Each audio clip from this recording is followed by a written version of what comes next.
Hi cousins. So I'm coming today to just give a little update.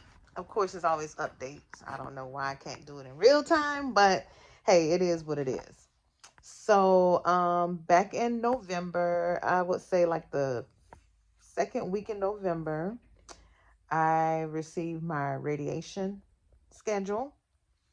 At that time, I was told that I would have to have 30 sessions of radiation, which consists of Monday through Friday, 5 days a week for 6 weeks.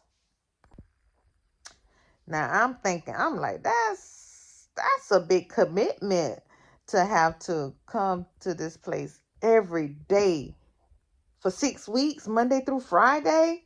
And then you don't know exactly how it's going to have a toll on your body because I hear all these different horror stories. First of all, I'm going to just tell y'all, go in not expecting anything. Don't expect the worst. Like I was always expecting for me to get the short end of the stick, and that was not the case, thankfully. I heard all these horror stories about those who got really, really bad like sunburn, not sunburn, radiation burns from the radiation. Those who got nauseated and still sick through radiation, those who had this fatigue during radiation. So I'm like, oh my gosh, this is never going to get better because you know how I felt during chemotherapy. But I'm here to say, don't go in expecting the worst. So I went in and I met with the radiology oncologist, and they recommended that I purchase fractionated coconut oil to rub on my skin at least twice a day. And I had to do it. It can't be within 4 hours of me receiving treatment. Um, so I went online. I went to Amazon.com. She said it didn't have to be a particular brand, just fractionated coconut oil. So I was like, okay, cool. So I found me one bottle. I think it was probably it was under $10. And I was like, okay. And so she set up my appointments to start on Sunday, the November 20th, which was a day after my birthday, which I was grateful. I wanted to have my birthday. I didn't want to be going through radiation during my birthday because I was feeling pretty good. And honestly, I wanted to wait till the new year. But I was like, I'm not going to push that. But if I could just not have it on my birthday, because again, I didn't know how I was going to feel. Two regular size. Two regular size.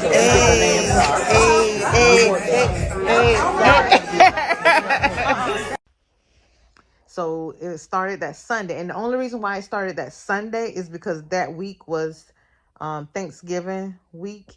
And they was going to have a short week. They was going to be off for Thanksgiving and the Friday after Thanksgiving. So Monday, Tuesday, Wednesday, that would have only gave the people 3 days of treatment. So they added that Sunday so that you can get at least 4 days of treatment.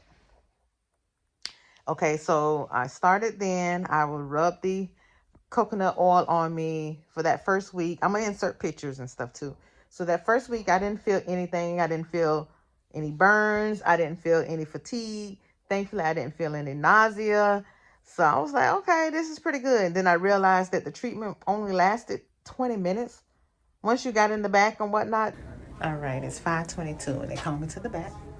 And I'm about to switch into my gown. See you in about 20.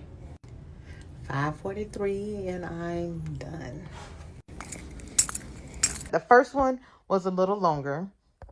The first one was what they call simulation. So that's basically lining you up, putting your little markers. Some people get tattoos. I don't understand the tattoos, but I had little markers that they did, like little Sharpies, to so they'll know where to put the machine or the radiation or whatever. They take your what, chest X-rays, I guess. I don't know, y'all. But anyway, simulation. So, and then they make this mask that goes over your face. They mold it to where it fits in your face, and then you have this special pillow, so you know how your head is supposed to lay. Once you lay on the table, your head fits in your pillow. They put the mask on, and they position your body, and you basically stay like that for your time of your treatment. Mine was 20 minutes. Now, some people, they had to hold their breath while getting the treatment, like periods of holding their breath. I didn't have to do that. And some people had to lay on their stomach.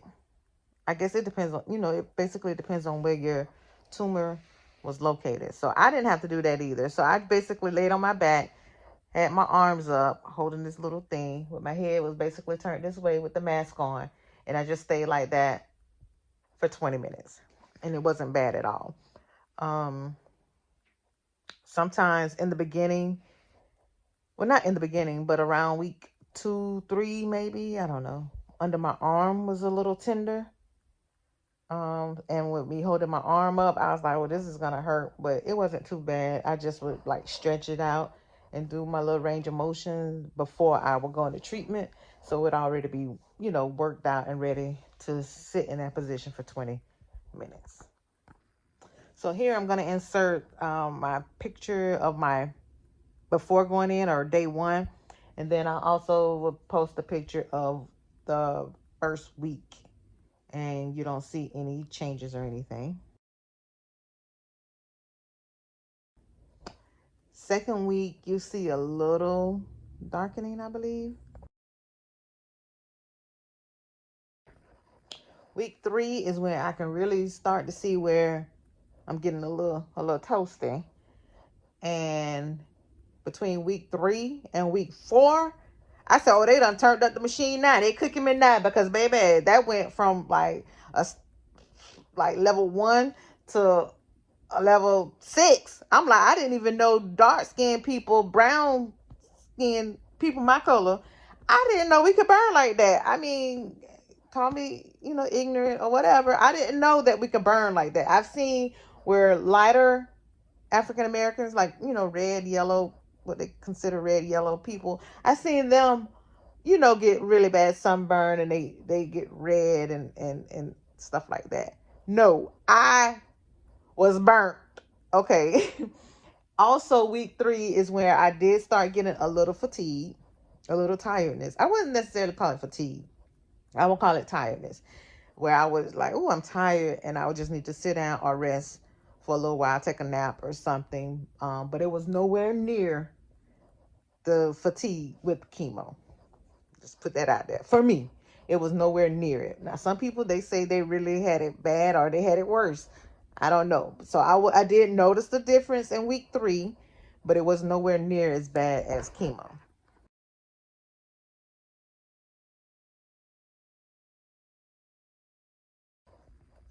Then week 4, I mean, as the weeks went on, the tiredness wore out. I just kept doing different things, still walking the malls and walking the neighborhood, trying to keep my energy up. I'm still lazy, y'all. I am so lazy. I got to get out of this laziness. But the weakness went away. Darkness continued to come. Then the pain, it was hurting. Like it was a real deal sunburn. It was hurting. So by this point, I had went to my, I'm a nurse. So I was like, you know what? It might be some small skin tears or something. So I'm going to start rubbing Aquaphor on it, because I love Aquaphor when I have chapped skin and everything. My skin is always dry. So I was like, I'm going to rub some Aquaphor on there. So if it is some micro skin tears or something, it can be in the healing process. Then I was like, well, I need something for pain. At this point, I'm taking Tylenol and ibuprofen like round the clock. I'm popping them like candy. And I was like, if I could just rub something on it, that should help. So I found this spray. It was called Dermaplast, and it was like for burning, pain, and something else, whatever it was. It was all my symptoms. So I would spray that on. I only used it like 4 times before I went back to the doctor. And she told me not to use that. It did help, but she told me not. She wouldn't recommend me using that spray because it had alcohol in it, and it would dry it out more versus keeping the moisture where you want it to be. But keeping the moisture is a catch 2020, because if you were big chested, thankfully I'm not. But if you're big chested and you have like all these folds, you don't want it to be moist under the folds, because then that's how your skin gonna break down. So I couldn't use that, but they gave me a cream, viscous lidocaine that I can mix with the Aquaphor and apply that, and that helped with the pain. That really did help. So I was in pain for like a week, maybe two, maybe a week and a half worth of pain. And then the peeling started, which itching. No, the itching. Oh my gosh. And you can't scratch because you don't want to break open your skin. And you can see now I'm almost done with the healing. It's looking really good. It's still dark, but it's looking good as far as healing. I have one teeny tiny little small area under my breast that may have been an open area. I'm not 100% sure, but I did notice that under my breast, and I'm small chested, it will be a little damper than the other. So I will just periodically just wipe under there to keep it, from breaking down. But that's healed too. Whatever that little area is, I don't know if it was a bump or what, but now I'm just flaky and this look crazy. But I went through all 30 sessions of my chemotherapy. There was times where I did not want to go. If you follow me on TikTok, you know.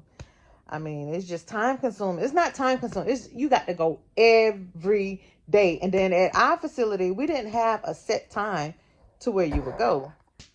You could be in the morning one day, in the afternoon the next day, that night. They take patients up until 10 o'clock at night. It was just aggravating, basically, to go. But I got to ring the bell. I can insert that clip. I may insert the TikTok where I just went in for 30 days. I recorded every day going in or coming out or something. I did some type of recording. But I completed that. The following day after I finished my radiation, I went and see my oncologist. And he told me that my cancer tumor markers read 0, non-detected. So you know what that means. So that means that I'm cancer free. I thank God for allowing me to go through this journey. Hopefully that I can inspire someone to help them through their journey, to let them know that there is light at the end of the tunnel.